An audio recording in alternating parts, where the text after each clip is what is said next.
ত্রিপুরা প্রদেশ কংগ্রেসের ওবিসি ডিপার্টমেন্টের রাজ্য কনভেনশন অনুষ্ঠিত হল ধর্মনগরে অর্ধেন্দু ভট্টাচার্য স্মৃতি ভবনে অনুষ্ঠিত হয় ত্রিপুরা প্রদেশ কংগ্রেসের ওবিসি ডিপার্টমেন্টের রাজ্য কনভেনশন। উক্ত কনভেনশনে উদ্বোধক হিসেবে উপস্থিত ছিলেন ওবিসি ডিপার্টমেন্টের সর্বভারতীয় চেয়ারম্যান ক্যাপ্টেন অজয় সিং যাদব। তাছাড়া উপস্থিত ছিলেন প্রদেশ কংগ্রেস কমিটির সভাপতি আশিস কুমার সাহা, বিধায়ক তথা CWC member Sudip Roy Barman, OBC Tripura রাজ্য চেয়ারম্যান মনোরঞ্জন দেবনাথ প্রমুখ। উল্লেখ্য, রাজ্যের 8টি জেলা থেকে প্রতিনিধিদের উপস্থিতি ছিল লক্ষণীয়। অসংখ্য ধন্যবাদ জ্ঞাপন করেন। দীর্ঘদিন পর ধর্মনগরে এ ধরনের কংগ্রেস কর্মীদের উপস্থিতি পরিলক্ষিত হয়। প্রথমে অর্ধেন্দু ভট্টাচার্য স্মৃতি ভবনের সামনে পতাকা উত্তোলন করা হয়। পরবর্তীতে মঞ্চে প্রদীপ প্রজ্বলন করেন ওবিসি সর্বভারতীয় চেয়ারম্যান ক্যাপ্টেন অজয় সিং যাদব। কর্মী সমর্থকদের উপস্থিতিতে হল ছিল কানায় কানায় পরিপূর্ণ। ধর্মনগর থেকে নিজস্ব প্রতিনিধির রিপোর্ট, আরই ধর্মনগর।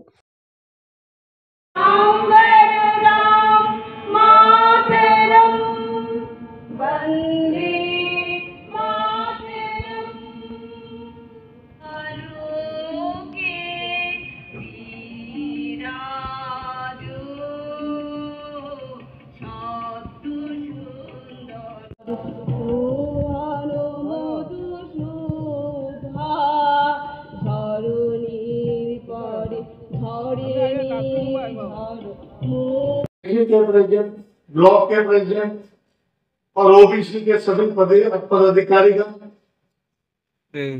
आज जो है धर्मनगर में आने का मौका मिला, उसके लिए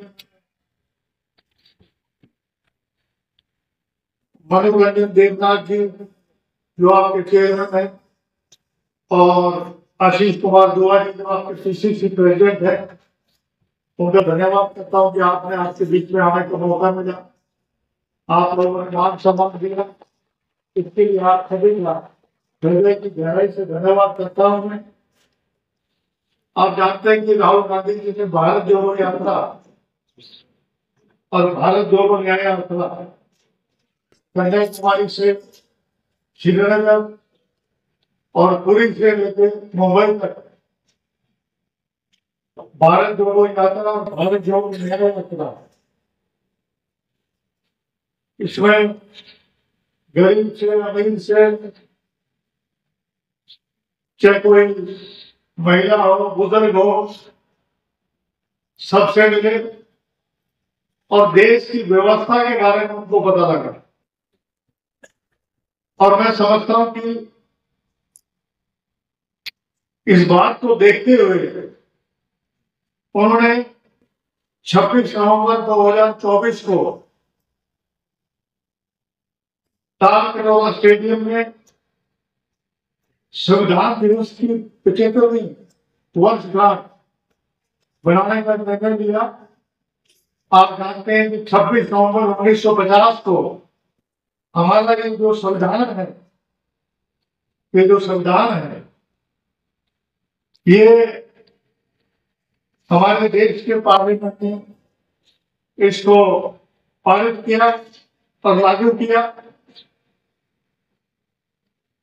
लेकिन आप सब लोग जानते हैं, और ये जो हमारा अभियान है, ये हमारा अभियान है जय भीम, जय बापू, जय संविधान अभियान। हमारा ये अभियान पूरे देश में चलाया जा रहा है। उसी कड़ी में आज मैं धर्मनगर में आया हूँ, त्रिपुरा में आया हूँ। तो सबसे पहले तो मैं नतमस्तक करता हूँ आपकी पवित्र भूमि को, और मैं बताना चाहूंगा कि आरएसएस का एजेंडा है मनुस्मृति। वो हमारे संविधान को नहीं मानते हैं। डॉक्टर भीमराव अम्बेडकर जी जो भारत रत्न थे, जिन्होंने संविधान की संरचना की थी, उन्होंने समानता की बात कही।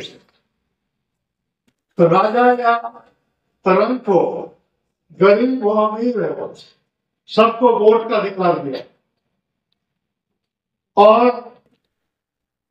मैं समझता हूं कि संविधान जो है समानता की बात कर रहा है। हमारा संविधान जो है वो समानता की बात करता है। और अब राजा जो है रानी के पेट से पैदा नहीं होता।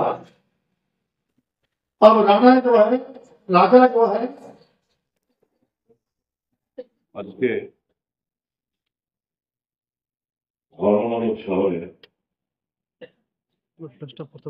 রাজ্যভিত্তিক এই কনভেনশনে রাজ্যের বিভিন্ন প্রান্ত থেকে গেমসের স্মৃতি আপনারা এসেছেন, আপনাদেরকে স্বাগত জানাচ্ছি। মঞ্চের ভবিষ্য ত্রিপুরা প্রদেশ কংগ্রেস কমিটির মাননীয় সভাপতি শ্রী আশিস কুমার সাহা মহাশয়, আমাদের মাঝে শাখা সংগঠনের সেল ডিপার্টমেন্টের প্রধানগণ,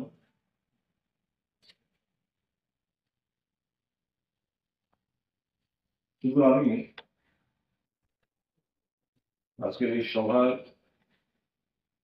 যিনি সভাপতিত্ব করছেন ওবিসি ডিপার্টমেন্টের মাননীয় চেয়ারম্যান এবং ত্রিপুরা প্রদেশ কংগ্রেস কমিটির মাননীয় সভাপতি অনুমতি ছিল, আমার মনে হলে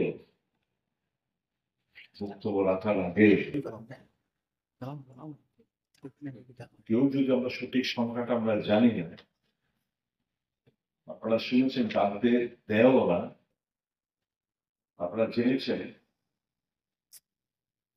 কুম্ভে, মহাকুম্ভে সরকার হাজার ছাপিয়ে যাবে, লোক পদপিষ্ট হয়ে মারা গেছে।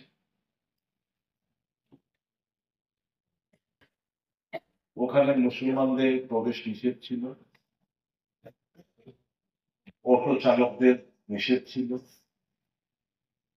কোন ধরনের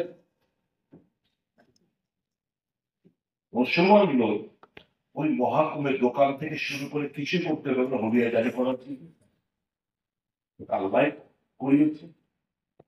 নয়তো এই পদক্ষেপের সম্পূর্ণ দোষটা চাপিয়ে দিত মুসলমানদের উপর। আপনার যা করে ভারতের করেন যদি খবরটা তখন ঘটে, যখন চেষ্টা করো হিন্দু মুসলমানের মধ্যে ঝগড়া লাগানো, দাঙ্গা বাঁধানো হবে, ধর্ম আলাদা হতে যাবে। সব ধর্মের শেষ কথা হচ্ছে মানবতা, ভালোবাসা। মানুষদের দেখলাম বিভিন্ন মসজিদে নিয়ে সুস্থতা করা, খাওয়া, জল পান করা, চিকিৎসা করা ব্যবস্থা করে দেওয়া। যাদেরকে বলা হয়েছিল তোমরা প্রবেশ করতে পারছে না, তারাই তা ঈশ্বরের ভূমিকায় হয়ে গেল। প্রাণকে রক্ষা করেছে। আমি অনুরোধ করবো ওই সমস্ত ব্যক্তিরা সংখ্যাটা আমার জানা নেই, তবে প্রত্যক্ষদর্শীদের মতে থেকে বলছি, তবে বক্তব্য থেকে বলছি, হাজার ছাপিয়ে যাবে। যারা মারা গেলেন তাদের প্রতি আমাদের আজকে এই দৃষ্টি কনভেনশনের যদি আমরা একটি নীরব